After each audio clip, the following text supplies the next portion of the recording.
तो चलिए शुरुआत करते हैं। आज का टॉपिक है मौर्य साम्राज्य पार्ट 1। तो मौर्य साम्राज्य पार्ट 1 का आज का पहला प्रश्न है कि कितने वर्ष की अवस्था में चंद्रगुप्त मौर्य ने मौर्य साम्राज्य की स्थापना की थी। तो चंद्रगुप्त मौर्य ने 25 वर्ष की अवस्था में मौर्य साम्राज्य की स्थापना की थी। 322, कुछ स्रोतों में 323 ईसा पूर्व भी बताया गया है। 322-23 ईसा पूर्व में चंद्रगुप्त मौर्य ने चाणक्य की मदद से मौर्य वंश की स्थापना की थी। नेक्स्ट, रुद्रदामन के जूनागढ़ अभिलेख में किस मौर्य शासक का सर्वप्रथम उल्लेख है। तो रुद्रदामन के जूनागढ़ अभिलेख में चंद्रगुप्त मौर्य का उल्लेख मिलता है। नेक्स्ट, किस अभिलेख में यह पुष्टि की गई है कि पश्चिम में सौराष्ट्र चंद्रगुप्त के अधिकार में था। तो जूनागढ़ अभिलेख में ही इस बात की पुष्टि की गई है कि सौराष्ट्र जो पश्चिम का एक महत्वपूर्ण राज्य था वह चंद्रगुप्त मौर्य के अधीन था। नेक्स्ट, बैक्ट्रिया के शासक सेल्यूकस निकेटर एवं चंद्रगुप्त मौर्य के मध्य युद्ध कब हुआ था।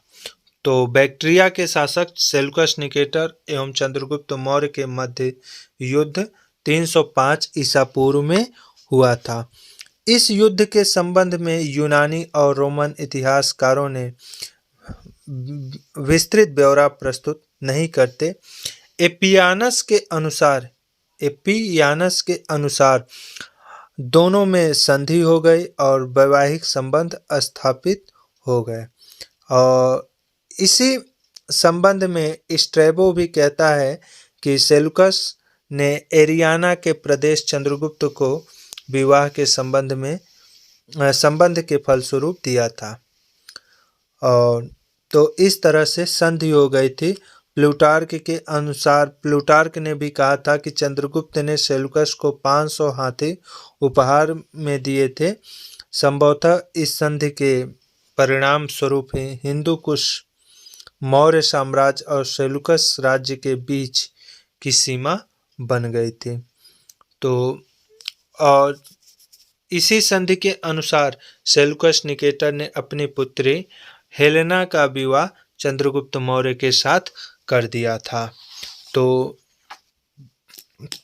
305 ईसा पूर्व में सेल्यूकस निकेटर जो कि सिकंदर का उत्तराधिकारी था और 305 ईसा पूर्व में उसका और चंद्रगुप्त मौर्य के बीच युद्ध हुआ था जिसमें सेल्यूकस निकेटर पराजित हुआ था।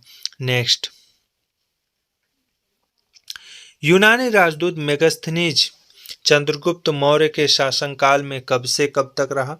तो यूनानी राजदूत मेगास्थनीज ऐसा माना जाता है कि 304 से 299 ईसा पूर्व के मध्य मेगास्थनीज जो चंद्रगुप्त मौर्य के दरबार में आया था तक था। नेक्स्ट, मेगास्थनीज ने अपने ग्रंथ इंडिका में किस शासक का वर्णन करते हुए मेगास्थनीज ने अपने ग्रंथ इंडिका में शासक का वर्णन करते हुए चंद्रगुप्त मौर्य को क्या कहा है। तो मेगास्थनीज ने चंद्रगुप्त मौर्य को सैंड्रोकोटस कहा है। नेक्स्ट, विशाखदत्त की मुद्रा राक्षस में चंद्रगुप्त मौर्य को क्या कहा गया है। तो विशाखदत्त की मुद्रा राक्षस में चंद्रगुप्त मौर्य को वृषल कहा गया है। नेक्स्ट, महावंश टीका के अनुसार मौर्य को किस कुल से संबंधित बताया गया है। तो महावंश टीका के अनुसार मौर्य को शाक्य कुल से संबंधित बताया गया है।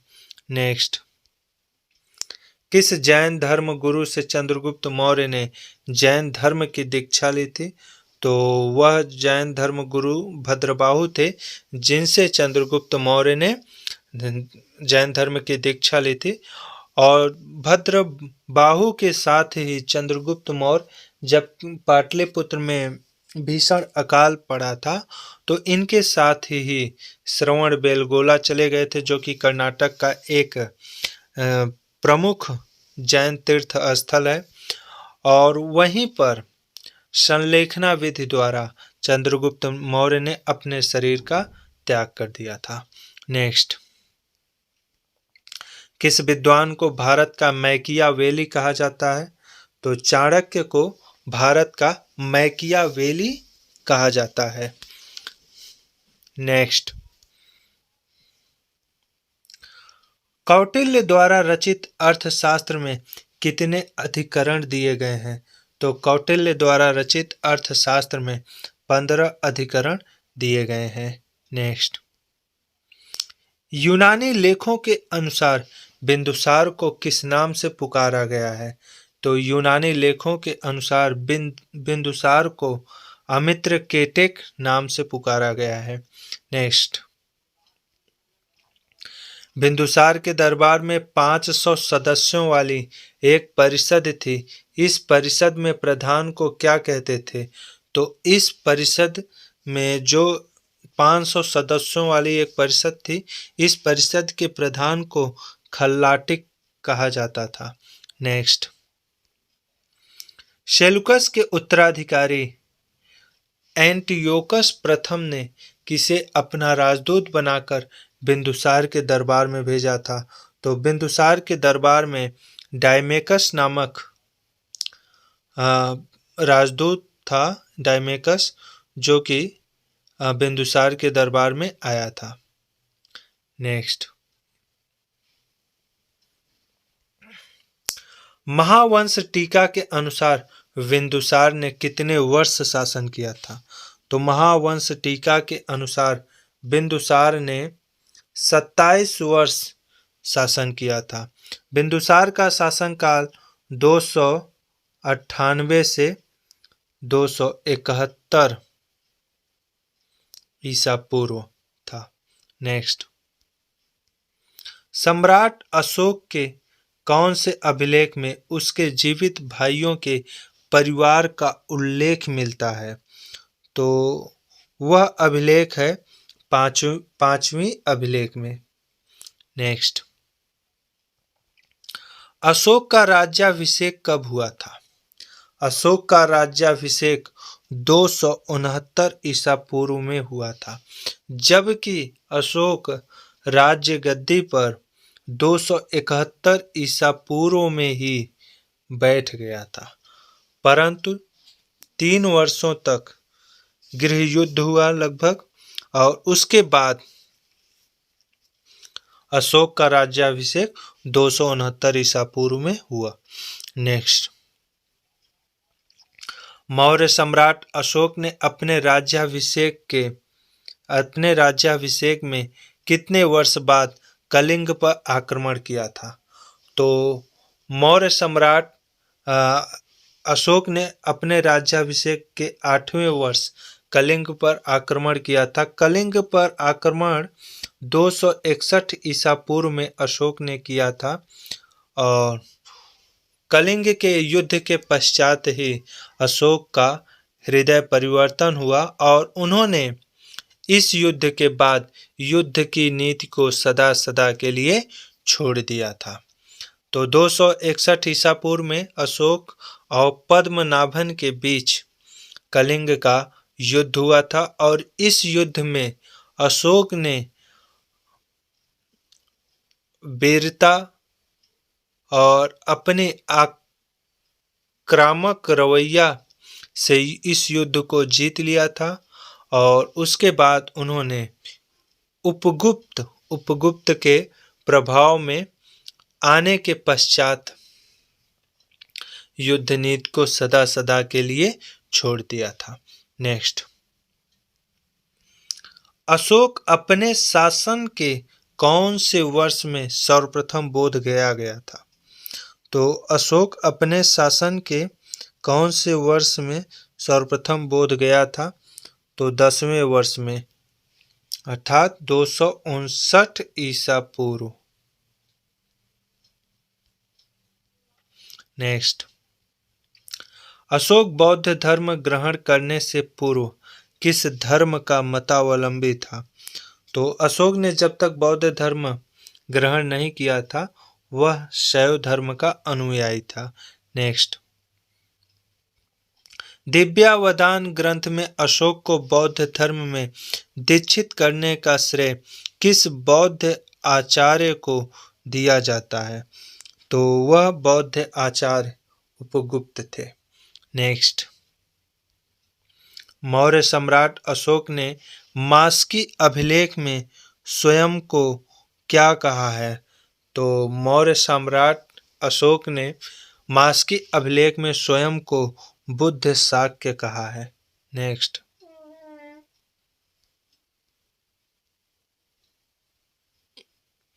महावंश टीका के अनुसार अशोक ने अपने राज्याभिषेक के कौन से वर्ष में लंका के राजा के पास संदेश भेजकर अपने को बौद्ध धर्म का एक साधारण उपासक बताया? तो वह वर्ष था अपने शासन के 18वें वर्ष में। नेक्स्ट, सम्राट अशोक ने अपने अभिषेक के 13वें वर्ष किस अधिकारी की नियुक्ति की थी? तो 13वें वर्ष में अशोक ने अर्थात 256 ईसा पूर्व, कहीं कहीं सन भी दे देता है, तो इसको भी आप लोग याद करके रखिएगा। 256 ईसा पूर्व में अशोक ने धर्म महामात्र नामक अधिकारी की नियुक्ति की थी। नेक्स्ट, बौद्ध धर्म के प्रचार प्रसार के लिए अशोक ने हिमालय देश के क्षेत्र में किस धर्म प्रचारक को भेजा था? तो बौद्ध धर्म के प्रचार प्रसार के लिए अशोक ने हिमालय देश के क्षेत्र में मध्यम नामक प्रचारक को भेजा था। नेक्स्ट, अशोक के किस अभिलेख में राजकीय अन्नागार बनाए जाने की चर्चा की गई है? तो अशोक के महास्थान अभिलेख में राजकीय अन्नागार बनाए जाने की चर्चा की गई है। नेक्स्ट, अशोक के पहले बृहद शिलालेख में किस बात की जानकारी प्राप्त होती है? तो अशोक के पहले बृहद शिलालेख से हमें पशु हत्या पर प्रतिबंध की जानकारी प्राप्त होती है। नेक्स्ट, अशोक के किस शिलालेख में परिसा मंत्रिमंडल का उल्लेख किया गया है? तो अशोक का वह शिलालेख है तीसरा बृहद शिलालेख। नेक्स्ट, किस अभिलेख में वर्णन किया गया है कि सम्राट ने आखेटक गतिविधियां त्याग दी एवं संबोध यात्रा 10वें वर्ष के बाद से प्रारंभ कर दी? तो वह 8वां बृहद शिलालेख है। नेक्स्ट,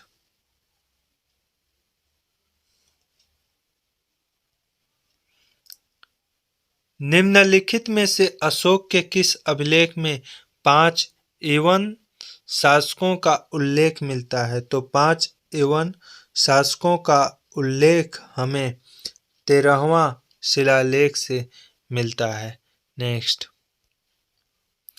अशोक का कौन सा अभिलेख धार्मिक सहिष्णुता के सिद्धांत को समर्पित है?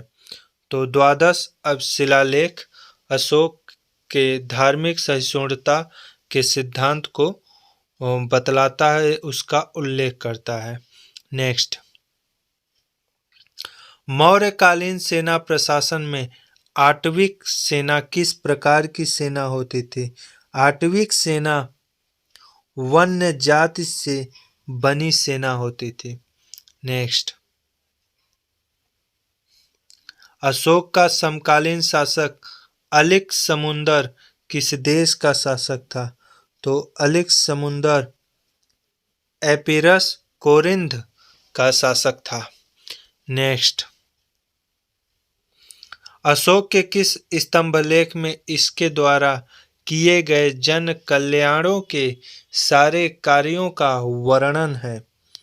तो अशोक के किस स्तंभलेख में इसका वर्णन है, तो वह स्तंभलेख है 7वां स्तंभलेख। नेक्स्ट, कौन सा एकमात्र लेख है जिसमें द्विभाषी भाषाओं का प्रयोग किया गया है, जिसमें अशोक ने पशुवध के प्रतिबंध का उल्लेख किया है? तो अशोक ने गांधार अभिलेख में द्विभाषी भाषाओं का प्रयोग किया गया है और पशुवध के प्रतिबंध का भी यहीं से हमें उल्लेख मिलता है, जानकारी प्राप्त होती है। नेक्स्ट, किस अभिलेख से हमें यह जानकारी प्राप्त होती है कि अशोक ने बलि नामक कर को माफ कर दिया तथा भूमि कर को 1/8 कर दिया? तो हमें यह जानकारी रुमनिनदेई स्मारक लेख से मिलती है। नेक्स्ट, पश्चिमोत्तर भारत में अशोक के अभिलेख अधिकतर किस लिपि या भाषा में पाए गए हैं?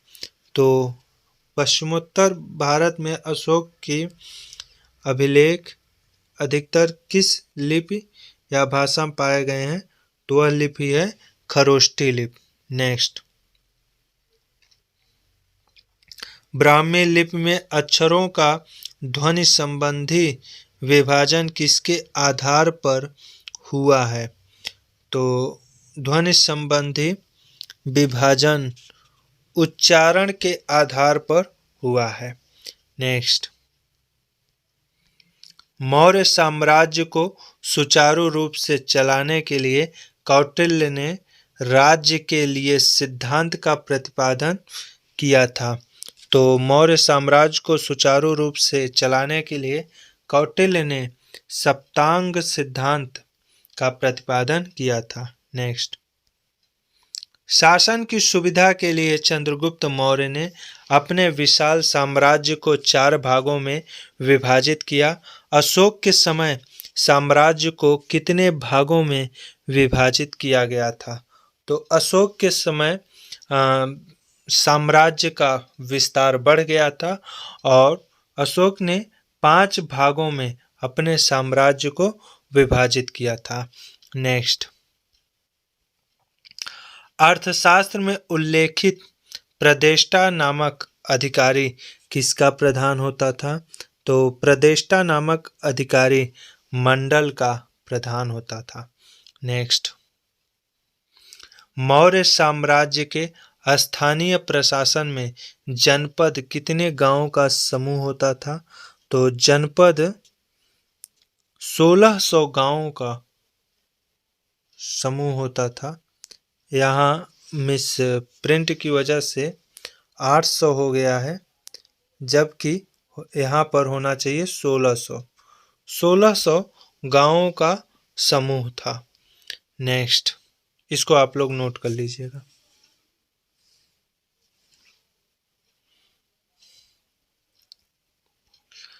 स्थानीय प्रशासन का सबसे छोटा प्रशासनिक अधिकारी कौन था? तो स्थानीय प्रशासन का सबसे छोटा प्रशासनिक अधिकारी ग्रामीणी था। नेक्स्ट, मौर्य युग में प्रमुख नगरों का प्रशासन नगर पालिकाओं द्वारा चलाया जाता था, जिसका प्रमुख क्या कहलाता था? तो जो नगर पालिका के अध्यक्ष होते थे उन्हें हम नागरक नाम से जानते थे। नेक्स्ट, मेगस्थनीज के अनुसार पाटलिपुत्र नगर में जन्म मृत्यु का आंकड़ा रखने का काम किस समिति के अधीन था? तो मेगस्थनीज के अनुसार पाटलिपुत्र में जन्म मृत्यु का आंकड़ा रखने का काम तीसरी समिति के अधीन था, तृतीय समिति के अधीन था। नेक्स्ट, जिस भूमि पर राज्य द्वारा सिंचाई सुविधा प्रदान की जाती थी उस पर लिया गया सिंचाई कर उद्भाग कहलाता था। यह उपज का कितना भाग होता था? तो यह उपज का 1/10 भाग होता था। नेक्स्ट, कृषक अपनी भूमि पर साग सब्जी जैसे विशिष्ट उत्पाद लगाता था तो उसमें भी राजा को हिस्सा देना पड़ता था। तो इसे क्या कहते थे? इसे क्या कहते थे? इसे हम भोग कहते थे।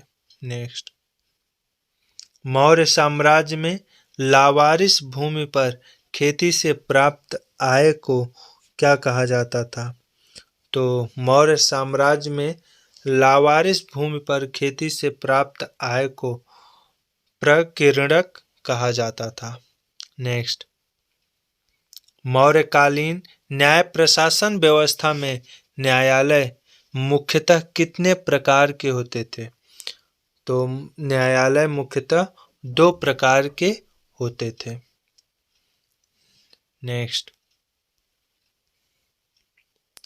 मौर्यकालीन न्याय व्यवस्था को मेगास्थनीज कई दंड विधान की चर्चा करता है, परंतु कौटिल्य कितने प्रकार के दंड विधान की चर्चा करता है? तो कौटिल्य 5 प्रकार के दंड विधान की चर्चा करता है। तो यह 50 महत्वपूर्ण प्रश्नों का श्रृंखला था जो मैंने आप लोगों के साथ साझा किया। उम्मीद है कि आप लोगों को इस तरह की वीडियो पसंद आती होगी और अपनी प्रतियोगी परीक्षा की तैयारी करने में आप लोगों को इस तरह की वीडियो से काफ़ी मदद मिलती होगी। खासकर उन विद्यार्थियों के लिए यह वीडियो अत्यंत लाभकारी है जो पीजीटी या UGC net, UPSC, UPPCS, SSC इत्यादि एग्जामों की तैयारी कर रहे हैं। उनके लिए यह वीडियो बहुत ही उपयोगी है। अगर यह वीडियो आप लोग निरंतर इस तरह की वीडियो को आप लोग निरंतर देख रहे हैं और आप लोगों को पसंद आ रही है तो आप लोग इस चैनल को लाइक, शेयर और सब्सक्राइब ज़रूर करें। धन्यवाद।